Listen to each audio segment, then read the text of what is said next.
ay rated SPG. Striktong patnubay at gabay ng magulang ang kailangan. Maaaring may masiselang tema, lengguwahe, karahasan, sexual, horror o droga na hindi angkop sa mga posible nga magkaroon ng pangalawang kabanata dahil nga bukas ang wakas, dahil nga may posibilidad na ang pinakilala ngang babae ni Robert dito nga kay Gina at kay Gerald ay katulad nga nito ni Betsy. Mukhang magkaibigan nga kasi ang dalawa. At dahil na nga rin may masamang kutob nga itong si Gina nang makita nga niya ang babaeng ipinakilala sa kanya nito ni Robert.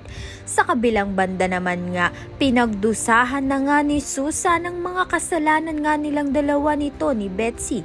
Subalit ito ngang si Betsy ay namaalam na hindi man nga niya naranasan na makulong dahil nga itong si Susan ay panghabang buhay na ngang makukulong upang pagbayaran na nga niya ang mga kasalanan nga niya, hindi lang sa kanya pati na rin nga dito kay Betsy.